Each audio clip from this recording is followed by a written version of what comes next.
Assalamualaikum warahmatullahi wabarakatuh. Pada video ini, kami akan membahas materi surat berharga negara atau SBN. Materi ini merupakan bagian dari pembelajaran pada mata kuliah Pasar Modal Syariah di semester 5. Pembahasan akan mencakup pengertian, jenis-jenis SBN, mekanisme penerbitan, serta peran SBN dalam pembiayaan pembangunan nasional. Video ini disusun dan dipresentasikan oleh kelompok 1 dari kelas C14 Pasar Modal Syariah yang terdiri dari 6 orang anggota. Melalui video ini, kami berharap materi surat berharga negara dapat dipahami secara jelas dan mudah, khususnya dalam konteks pasar modal syariah. Untuk itu, yuk simak penjelasannya pada video berikut. Pembangunan negara membutuhkan dana yang besar dan berkelanjutan. Namun, negara tidak selalu bergantung pada utang luar negeri untuk membiayai kebutuhan tersebut. Salah satu instrumen penting yang digunakan pemerintah adalah surat berharga negara atau SBN. SBN merupakan surat berharga yang diterbitkan oleh pemerintah sebagai bentuk pengakuan utang kepada investor, baik individu maupun institusi. Bagi negara, SBN berfungsi sebagai sumber pembiayaan pembangunan. Sementara bagi investor, SBN menjadi pilihan investasi yang relatif aman dan stabil karena dijamin oleh negara.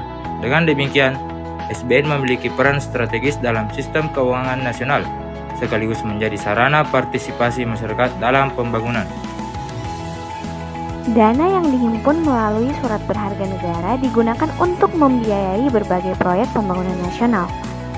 Beberapa di antaranya adalah pembangunan jalan tol, jembatan, fasilitas pendidikan, serta layanan kesehatan.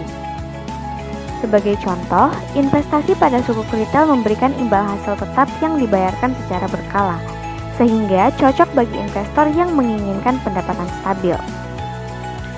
Melalui surat berharga negara, masyarakat tidak hanya memperoleh keuntungan finansial, tetapi juga turut berkontribusi langsung dalam pembangunan negara. Dan sebagai penutup, surat berharga negara merupakan instrumen investasi yang aman, legal, dan relevan, baik dari sisi ekonomi maupun prinsip syariah. Investasi melalui surat berharga negara bukan hanya tentang keuntungan, tetapi juga tentang membangun masa depan bersama. Penerbitan surat berharga negara di Indonesia memiliki landasan hukum yang jelas dan kuat. Pertama, Undang-Undang Nomor 24 Tahun 2002 yang mengatur tentang surat utang negara. Kedua, Undang-Undang Nomor 19 Tahun 2008 yang menjadi dasar penerbitan surat berharga syariah negara atau SBSN. Selain itu, proses penerbitan dan perdagangan SBN juga diawasi oleh Otoritas Jasa Keuangan serta difasilitasi melalui Bursa Efek Indonesia. Dengan adanya regulasi dan pengawasan ini, investor memperoleh kepastian hukum dan perlindungan dalam berinvestasi pada SBN. Surat berharga negara terbagi menjadi dua kategori utama, yaitu utang negara dan surat berharga syariah negara. Surat utang negara atau SUN merupakan SBN konvensional yang memberikan imbal hasil berupa bunga. Contoh SUN antara lain obligasi retail Indonesia, fixed rate, variable rate, dan surat perbendaharaan negara. Sementara itu, surat berharga syariah negara atau SBSN yang dikenal sebagai suku diterbitkan berdasarkan prinsip syariah Islam.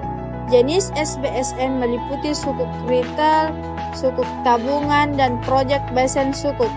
Perbedaan utama antara SUN dan SBSN terletak pada mekanisme imbal hasil dan prinsip pengelolaan dananya, di mana SBSN menghindari unsur riba dan menggunakan akad yang sesuai dengan syariah Islam. Penerbitan surat berharga negara dilakukan melalui pasar perdana dan didistribusikan oleh mitra distribusi resmi, seperti perbankan dan platform investasi digital.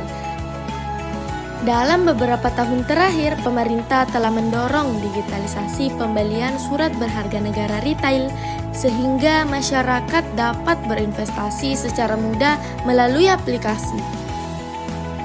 Dari sisi keuntungan, surat berharga negara menawarkan imbal hasil yang stabil jaminan pembayaran oleh negara, serta tarif pajak yang lebih rendah dibandingkan instrumen investasi lainnya. Namun, surat berharga negara juga memiliki risiko, seperti risiko pasar akibat perubahan suku bunga, risiko likuiditas, serta risiko inflasi yang dapat mempengaruhi nilai real imbal hasil. Meski demikian, surat berharga negara tetap dianggap sebagai instrumen dengan tingkat risiko yang relatif rendah.